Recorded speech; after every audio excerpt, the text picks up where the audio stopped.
You don't recognize it? No.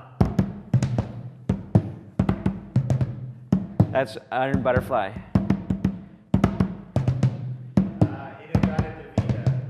That's the hardest drum solo in the world.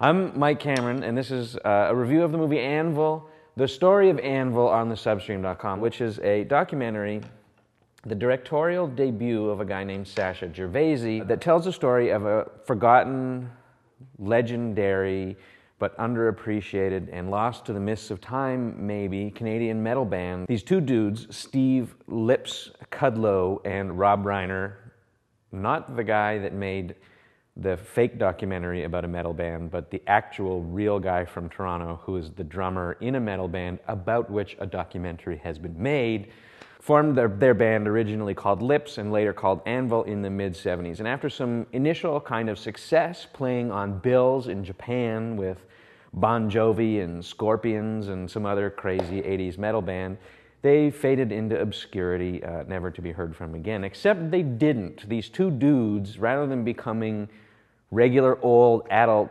fart guys, kept at it, kept living the dream and never cut their hair and never stopped wearing jean jackets. The film catches up with them in 2005 as they're about to embark on what turns out to be a fairly disastrous tour of Europe, and eventually they record their 13th album. So right off the top, to be perfectly blunt, I'll just say that this film, Anvil, The Story of Anvil, is hands down the best film that I've seen this year. And in my life, in terms of the list of films that surprise you by being good, by doing something that should be impossible to do and ending up doing it spectacularly well, it's at the top.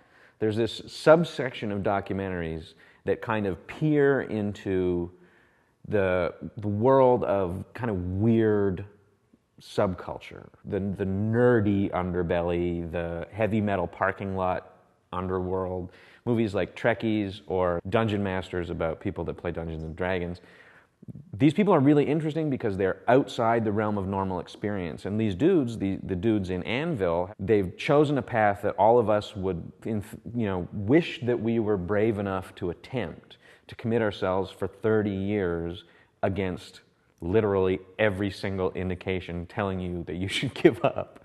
It's fun to learn about these people because they're different, funny and endearing, but there's this massive danger that when a filmmaker makes films about these people, that they come off as exploitative or mean-spirited. What Sacha Gervasi has done with Anvil, The Story of Anvil, you're able to actually see that they're not just caricatures, long-haired, jean-jacketed 80s rockers walking around Scarborough.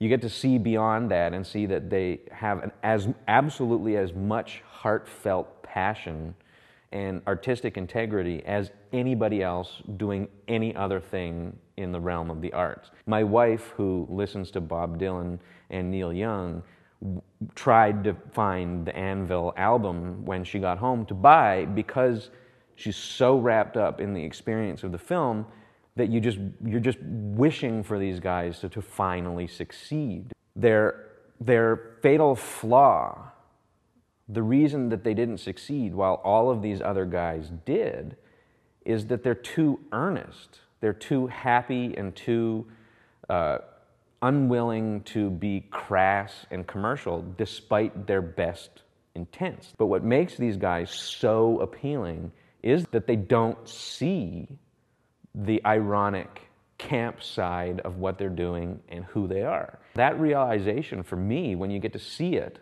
and you believe it on screen, is one of the most powerful moments of character exploration that I've seen in a film in years. It's heartfelt, it's touching, it's hilarious, and you end up just having two people in your life at the end of the film that you literally wish nothing but success and happiness for. I give it a 9.2 out of 10.